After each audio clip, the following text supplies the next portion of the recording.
उनको तो ये आस है कि वो आज जेल में है, कल बाहर आ जाएगा।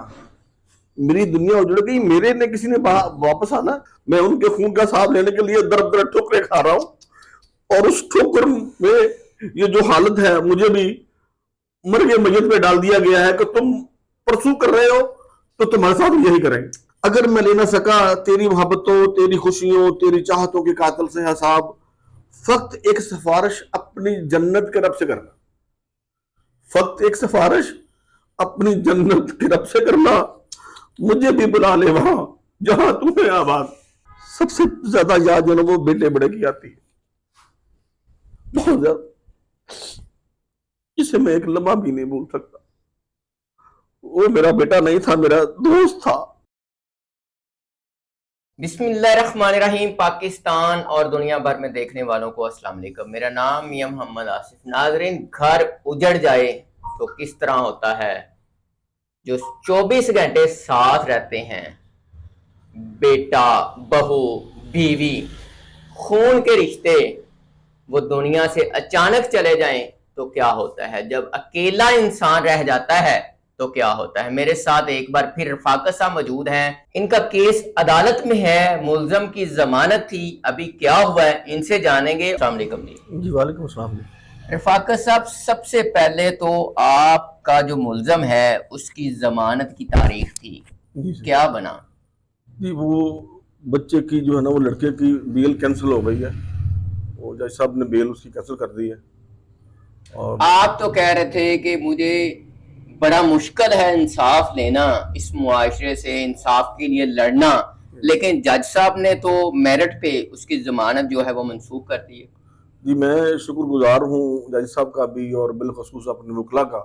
लेकिन जिस तरह से उन्होंने शुरुआत की थी कि एक जो है वो फेक किस्म की जो है ना वो जवेनाइल शो करने के लिए एक ऑसिफिकेशन रिपोर्ट तैयार कर ली, तो उससे यही डर लग रहा था हमें कि जी ये हमारे लिए जो ना ये मसला पैदा जज साहब ने क्या कहा, कोई रिमार्क्स दिए? जी बिल्कुल जी, वहाँ 2 से 3 बातें हुई। सबसे पहले तो बात हुई वो उसकी जो रिपोर्ट उन्होंने पेश की, तो जज साहब ने पूछा अपना वो जो इन्वेस्टिगेटर से कि जी आपके मुताबिक ये रिपोर्ट कहाँ से आई है। तो उन्होंने कहा जी जब हमारे पास इन्वेस्टिगेशन थी तो उसको तो ये रिपोर्ट नामुकम्मल थी, हमें नहीं पता ये कहाँ से आ गई है। फिर जज साहब ने कहा जी आप इसका बेफाम दें। वो हमारे वकीलों ने, वकला ने जब बेफाम दिया और बच्चे का स्मार्ट कार्ड दिया, तो उसके मुताबिक जो है वो यकम को उसका की जो उम्र बन रही थी वो 17 साल 7 महीने बन रही थी। अच्छा। तो जज साहब ने कहा कि ये कहाँ से आए हैं। तो हमारे वकला ने कहा जी ये इन्हीं लोगों ने जमा करवाए हैं। तो अगर ये इन्होंने जमा करवाए हैं तो ये फिर जो ऑसिफिकेशन रिपोर्ट है ये कहाँ से आ गई जो 14 साल में शो कर रही है। इससे उनका वकील काफी गिल्टी हुआ। तो उन्होंने कहने लगे यार ये तो फिर जर्मिनल है ही नहीं, कैसे आप शो कर रहे हैं इसको। फिर जज साहब ने सवाल किया कि जी आप हमें बताएं कि ये ETC कैसे लगी है। वो फिर उसमें हमारे वकील ने भी जरा की, वो बताया बाकायदा बुक निकाल के, और प्रोसिक्यूटर से पूछा, सवाल किया जज साहब ने। प्रोसिक्यूटर ने भी बताया कि जी ये इस शिक के तहत जो है ना ये ETC लगी है और ये ठीक लगी। जज साहब ने उस पर भी वो सेटिस्फाइड हुए कि जो दहशतगर्दी की दफा लगी है वो ठीक लगी है। फिर 302 की बात हुई तो जज साहब के अपने रिमार्क्स थे कि अगर ये आप ETC और आप अगर 302 खत्म भी कर दें तो आपको मालूम है कि ये 422 नॉन अवेलेबल है। अच्छा। जब तक आप मुद्दई को मुतमिन नहीं कर लेते, जब तक आप दियत तय नहीं कर लेते या अदा नहीं कर देते, तो तब तक बच्चे की बेल नहीं होगी। ये जज साहब ने कहा, ये जज साहब के अपने अल्फाज थे। हाँ। कि कानून के मुताबिक 422 नॉन अवेलेबल है। जब तक आप मुद्दई को सर्टिफाइड नहीं करेंगे, जब तक उसकी दियत यानी कि आप नहीं अदा कर देते, आपका पूरा घर उजड़ गया। जी जी। आजकल आप उसी जिसमें चहचहाते पूरी फैमिली खुशी में रहती थी, आजकल आप अकेले अकेले हैं, किस तरह शब रोज गुजरते हैं? मैंने कुछ 2 जो है ना वो शेर लिखे हैं अपने, मेरे प्यारे जो दुनिया से चले गए हैं, याद में। हाँ जी, उनकी याद क्या में मेरे उनसे बच्चे बातें करते हुए लिखे हैं? क्या समझ लें कि मैं जब बैठा होता हूँ अकेला तो मैं समझता हूँ जैसे वो मेरे सामने है बातें करते हैं? और मैं उनसे बातें कर रहा हूँ। वो मैं आपको शेर जो ना वो कुछ 2 शेर आपको पढ़ के सुनाता हूँ। अच्छा, ये दुख कितना बड़ा है, पहले तो ये बता दें, आप का ये दुख है कितना बड़ा है, किस तरह अंदाजा लगा सकते हैं कि ये कितना मैं बड़ा है? आपको उसकी एक एग्जांपल देता हूँ। आप कभी किसी झील पर जाए ना, पहाड़ी इलाके में झील होती है, आप उसकी पैमाइश नहीं कर सकते। ऊपर पानी होता है और नीचे बर्फ होती है। आप जितनी लंबी चीज को लेके आपको चेक करना चाहें तो वो आप उसको चेक नहीं कर सकते, किसी झील की गहराई कितनी है। मेरा दुख भी ऐसा ही है।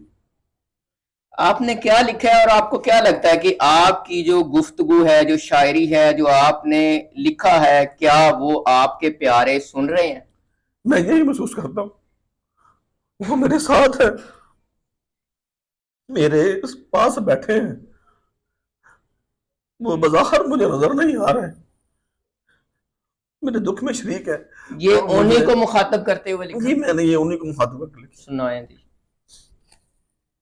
ये जो 2 शेर हैं ये मैंने, जो मेरे बच्चे दुनिया से चले गए उस एक्सीडेंट में और मेरी बेगम, उनके नाम है। ये तुलुए आफ्ताब सुबह शाम सहर, ये तुलुए आफ्ताब सुबह शाम सहर, तेरे खून से है सरशार।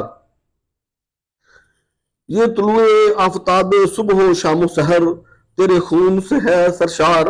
ये आप उनको मुखातब मैं कर रहे उनको हैं, मुखातिब कर रहा हूँ, अपनी बीवी को, अपनी बच्चों बीवी को को, अपने बच्चों को और बहू को। और बहू को, अपने पोते को 4 माह का जो था, और अपनी नवासी जो 4 साल की थी, उनको मैं अपना दिल की बात बता रहा हूँ।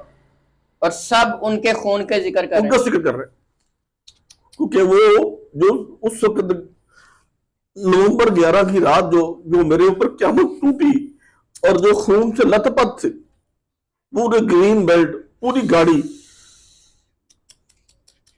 ये मेरा वो दुख है, वो मेरी आवाज है। और उन्हीं को ही सुना रहे हैं आप। उन्हीं को मैं सुना रहा हूं कि अब आपके बाद मैं इस दुनिया में मैं क्या कर रहा हूं, मैं कितना बेबस हूं। ये तुलू है आफताब सुबह शाम सहर, तेरे खून से है सरशार। इस शहर नदामत में, इस शहर नदामत में तेरे खून का हसाब है दर बदर। इस शहर नदामत में तेरे खून का हसाब है दर बदर। मैं उनके खून का हिसाब लेने के लिए दर दर ठोकरें खा रहा हूं, और उस ठोकर में ये जो हालत है, मुझे भी मर गए मैयत पे डाल दिया गया है कि तुम परसू कर रहे हो तो तुम्हारे साथ यही करेंगे। इस शहर नदामत में तेरे खून का हिसाब है दर बदर। अगर मैं ले ना सका, अगर मैं ले ना सका तेरी खुशियों, तेरी मोहब्बतों, तेरी चाहतों के कातिल से हिसाब। अगर मैं ले ना सका तेरी खुशियों, तेरी मोहब्बतों, तेरी चाहतों के कातिल से हिसाब। फक्त एक सिफारिश, ये मैं अपने बच्चों से कह रहा हूं कि फक्त एक सिफारिश अपनी जन्नत के रब से करना, क्योंकि हमारा ये ईमान है कि वो शुहदा है और वो बेशक बेशक शहीद हैं और अल्लाह के करीब हैं बेशक और बड़ी अच्छी जगह में हैं वो। बेशक। तो मैं उनसे कह रहा हूं, अगर मैं ले ना सका तेरी मोहब्बतों, तेरी खुशियों, तेरी चाहतों के कातिल से हिसाब, फक्त एक सिफारिश अपनी जन्नत के रब से करना। फक्त एक सिफारिश अपनी जन्नत के रब से करना। मुझे भी बुला ले वहां जहां तू है आबाद, मुझे भी बुला ले वहां जहां तू है आबाद। ये 2 शेर मैंने अपने बच्चों के लिए लिखे हैं। और मैं जब अकेला होता हूं, ये देखिए मेरी डायरी भरी हुई है ये इन्हीं चीजों के अंदर, ये देखें, फिर मैं उनसे बातें करता हूं। ये तो आपने मैं अपनी बेबसी उनको बताता हूँ, उनको बताता हूँ, अपने रब से बात करता हूँ कि या मौला, मैं बहुत कमजोर इंसान हूँ, इतने बड़े इम्तिहान के काबिल नहीं हूं मैं। या अल्लाह मेरे ऊपर उतना बोझ डाल जितना मैं उठा सकूं। ये आपको क्या लगता है कितना बोझ है और आपके कंधे कितने कमजोर हैं? ये बहुत बड़ा बोझ है, बहुत बड़ा, छोटा बोझ नहीं है। जिस बीवी के साथ आपने 32-33 साल गुजारे हो, जिसके साथ आपने बहुत सारी आगे फ्यूचर की प्लानिंग की हो कि हमने बेटी की शादी यहाँ करनी है, हमने बेटियों के लिए ये करना है, हमने उसके बाद ये काम करने हैं, और फिर बेटा, जवान बेटा जो पूरे घर को संभाल रहा था, जो मुझे कहता था कि पापा अब आप काम छोड़ दें, अब आप आराम करें, आप इन बच्चों का ख्याल रखें। हमारे खानदान के अंदर मिसाल दी जाती थी मेरी और मेरी बीवी की कि ये दोनों मियाँ बीवी जो हैं। कभी आपको लगता था कि ये मुझे छोड़ के जल्दी चली जाएगी? नहीं, कभी भी नहीं लगा। कभी उन्होंने कभी कभी भी ऐसी नहीं। बात की हो? कभी भी नहीं लगा, कभी भी नहीं लगा। बल्कि मैं अक्सर उनको ये कहता था कि दुनिया से मैं पहले जाऊंगा। वो कहती नहीं नहीं नहीं, मैं आपका दुख बर्दाश्त नहीं कर सकती, अल्लाह मुझे पहले ले जाए। ओए होए होए। ये भी कुछ शेर है, मैं अपनी अल्लाह से बात कर रहा हूं। अगर आप कहते हो तो मैं आपको सुनाता हूं। जरूर जरूर। ऐ मौला ये कैसी दुनिया है तेरी, ऐ मौला ये कैसी दुनिया है तेरी, और कैसा बेहिस इंसान है तेरा। ऐ मौला ये कैसी दुनिया है तेरी, और कैसा बेहिस इंसान है तेरा। घर उजाड़ता है मेरा, घर उजाड़ता है मेरा, और मुझे ही धमकाता है, ये बंदा है तेरा। घर उजाड़ता है मेरा और मुझे ही धमकाता है, ये बंदा है तेरा। तू तो बेनियाज है, अल्लाह से मुखातब हूं, तू तो बेनियाज है मौला, मगर मतलाशी इंसाफ दर बदर, ये इंसाफ है तेरा। मगर मतलाशी इंसाफ दर बदर, ये इंसान है तेरा। मैं पूछता हूं उन हुक्मरानों से, मैं पूछता हूं उन हुक्मरानों से जो कहते हैं इंसाफ का पंजाब है मेरा। मैं पूछता हूं उन हुक्मरानों से जो कहते हैं इंसाफ का पंजाब है मेरा। मोहतरमा मरियम नवाज वक्त की हाकम है आप और इंसाफ का कातिल क्या पंजाब है तेरा। कि जो बड़े बड़े दावे करते हैं और जो बड़ी बड़ी बातें करते हैं पंजाब की, और पंजाब में इंसाफ का ये हाल है। मोहतरमा मरियम नवाज वक्त की हाकम है आप, और इंसाफ का कातिल क्या पंजाब है तेरा। मैं तो दर बदर की ठोकरें खाकर चल बसूंगा, मैं तो दर बदर की ठोकरें खाकर चल बसूंगा। ये दुनिया कहेगी आपको ये पंजाब है तेरा। मैं तो दर बदर की ठोकरें खाकर चल बसूंगा, मगर ये दुनिया कहेगी आपको ये पंजाब है तेरा। अब मैं अपने अल्लाह से, ऐ मौला घर में जो बच गए हैं मेरे चंद चश्मो चराग, ऐ मौला घर में बच गए हैं जो मेरे चंद चश्मो चराग, इनकी हिफाजत करना। ऐ मौला घर में बच गए हैं जो चंद चश्मो चराग, इनकी हिफाजत करना।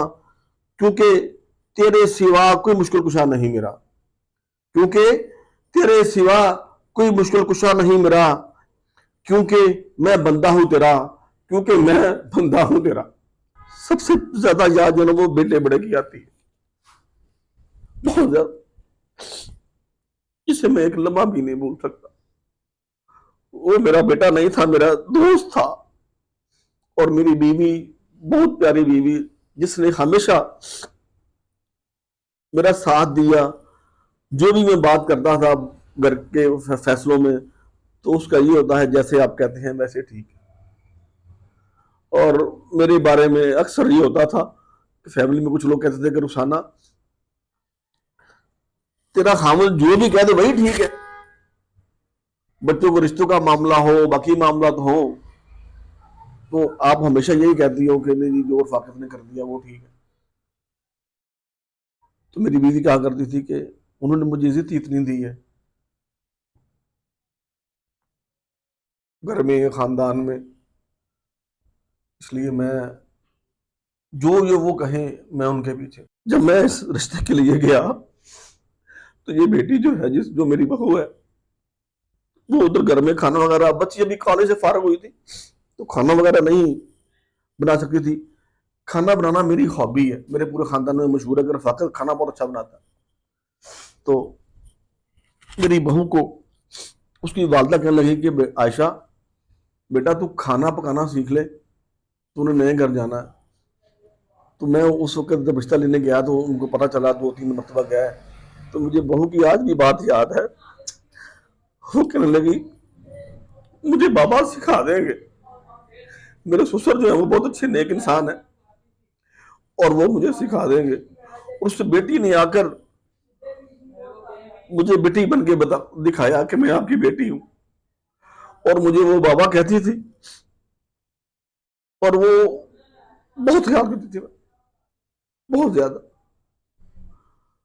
उसकी के बाद एक लम्हा मुझे याद है, मैं शुगर पेशेंट हूं, मुझे इंसुलिन देनी, मेरे खाने का ख्याल करना कि आप की तबीयत ठीक नहीं है बाबा, आप इंसुलिन ले लें, अपने खाने में ये मीठा नहीं खाना, ये नहीं करना। वो बच्ची की बहुत सारी यादें हैं मेरे साथ वाबस्ता, बहुत सारी ऐसी चीजें हैं जो रफाकत साहब बताने में तकलीफ होती है। मेरा पैगाम है अपने माशरे को कि आप जब भी बेटियां लेके आए, बहू लेके आए, उनको बहू ना समझे, उनको अपनी बेटी समझे। अल्लाह बड़ी इज्जत देता है। मेरे बेटे के ससुराल वाले, मेरी बहू के घर वाले आज भी कहते हैं भाई साहब वो हमारी बेटी तो तुझे चली गई, वो यही कहती थी कि मेरे ससुराल वाले बहुत अच्छे। भाई साहब आपकी बहुत तारीफ करती थी। वो मेरी तारीफ नहीं है, वो इंसाफ की तारीफ है, तारीफ है। जब आप इंसाफ करते हैं अपने बच्चों के साथ, अपनी बहू के साथ, की तारीफ, प्यार की तारीफ। आपने पूरा खानदान जो है वो गंवा बैठे, अपने आप को भी ये अपाच कर बैठे, चलने से कासर हैं, बीमार भी हैं। किस लिए लड़ रहे हैं, क्यों सजा दिला रहे हैं? वो भी बच्चा है, क्या सोचते हैं? आपके भी बच्चे थे, क्या चाहते क्या है, सोचते क्या है, दिल में क्या है? अगर मैं उस बच्चे की बात करूं तो मुझे उसको सजा दिलाने में कोई दिलचस्पी नहीं है, सच ही है, मेरे बच्चों की तरह है। लेकिन जो सोच है ना एक पैसे वालों की, तकब्बर वालों की, बासर लोगों की सोच कि जी आप आम आदमी को रौंद डालें, उसकी जान को खत्म कर दें तो उसकी कीमत अदा करें, किसी के माल को उजाड़ दें, घर को उजाड़ दें तो उसकी कीमत अदा कर दें। असल में मैं उस सोच के खिलाफ हूं। उस सोच को मैं जो है वो तोड़कर कानून के मुताबिक उसको सजा देना चाह रहा हूं, ताकि बाकी लोगों को मैसेज जाए। कहा ये जा रहा है जब से एक्सीडेंट हुआ है और आज तक कि यार वो बच्चा है, बच्चे को सजा, बच्चा है, माँ बाप का ज़ाहिर बात है लाडला है। क्या आपके भी बच्चे, आपके भी घर वाले उतने ही लाडले नहीं थे? देखिए जी, वो अगर आप इस तरफ जाएंगे तो उनका तो एक बच्चा है, मेरे तो प्यारे, मेरे लाडले 6 गए हैं। कोई इमेजिन है इस बात का? उनको तो ये आस है कि वो आज जेल में है, कल बाहर आ जाएगा। मेरी दुनिया उजड़ गई, मेरे ने किसी ने वापस आना? आस भी नहीं रही। मुझे तो आस भी नहीं रही। रफाकत साहब बहुत शुक्रिया आपका। नाज़रीन, इससे ज्यादा रफाकत साहब को हम रुलाना नहीं चाहते। ये वो रफाकत साहब हैं जिनका हंसता बहसता घर उजाड़ दिया गया। इससे पहले भी आपने इनको इंटरव्यू सुने। इनको इंसाफ क्या मिलना है, कैसे मिलना है? अपनी भी जिंदगी जो है वो भी इस पोजीशन पे आ गए कि चलने फिरने से भी कासर हैं। इनको किस बात की सजा दी गई है? एक उनका लाडला है और कितने सारे इनके लाडले हैं जिनका प्यार आज भी आपको इनकी आंखों में, इनकी बात से, इनके अल्फाज से नजर आता है।